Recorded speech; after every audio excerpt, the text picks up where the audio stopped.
Ito yung uri mo na hindi kailangan talagang nagbablog eh. Nami-mislead mo yung mga tao, nililin lang mo yung mga tao. Ang dahilan ay hindi mo man lang masabi kung ano yung aking mga panlilin lang na sinasabi mo rito. Pakulo at panlilin lang. Attorney, abogado ka pala na nagtuturo sa Ateneo. At sinasabi mo, ang diferensya ng private sa public figure, pagka public figure ay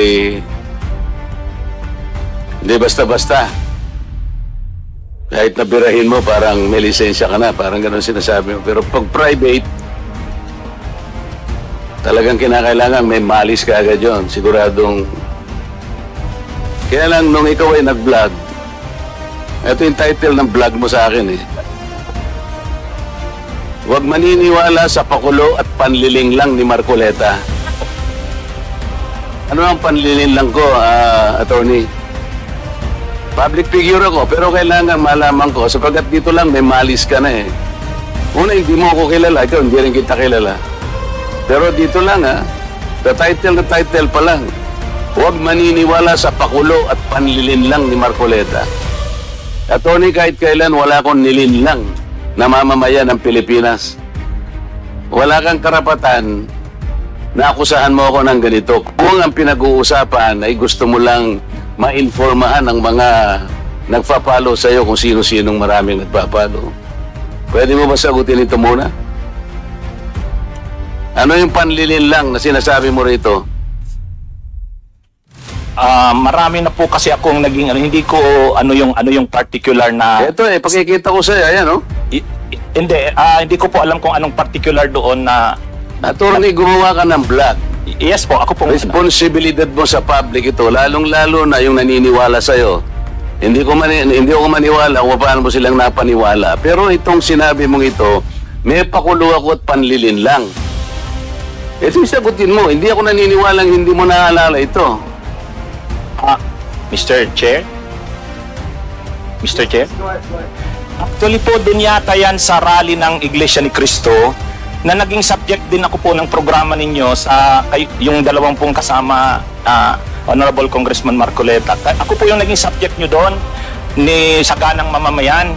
Kasi ako yung nag-comment na sabi ko, dapat yung Iglesia ni Cristo kung talagang malaki yung mobilization nila, doon nila gawin sa Luneta, huwag sa Liwasan.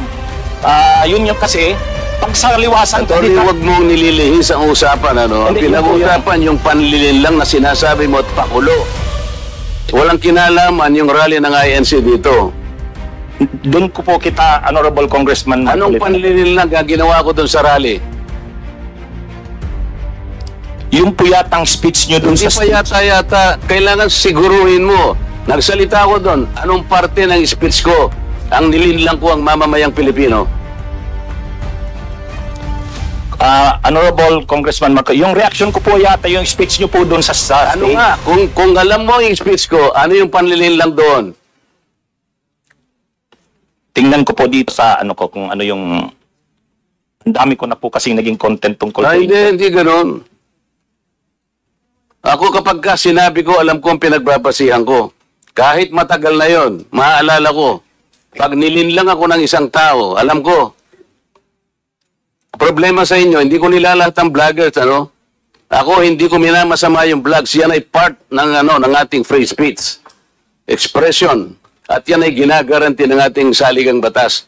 Totoo naman na kapag ka-public figures, hindi dapat balat sibuyas. Hindi kagaya ng balat sibuyas ni Kong Barbers, alam ko yan. Pero hindi nangangahulugan.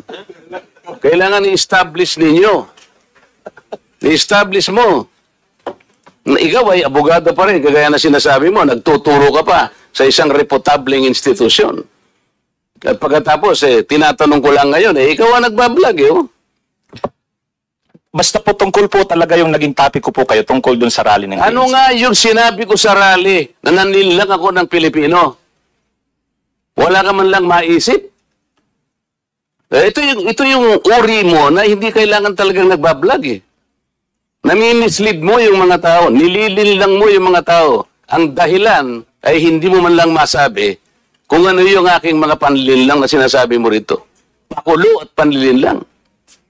Hindi ganyan yung mga vloggers na kilala ko. Yung mga vloggers umaatake rin sa akin, pero hindi ako balat sibuyas. Sapagkat may basihan ang kanilang sinasabi.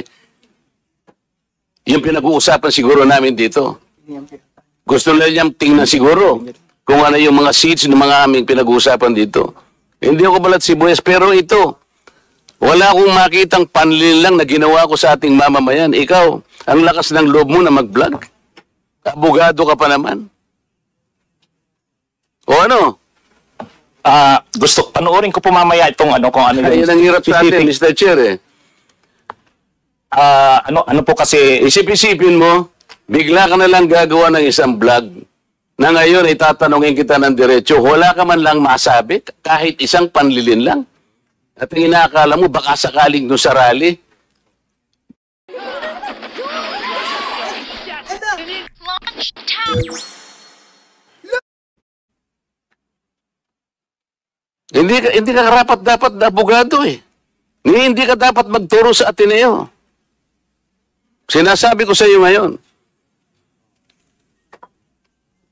Ako hindi ko inaukusahan ng mga vloggers. Kahit masasakit ang sinasabi nila, ngunit merong basihan.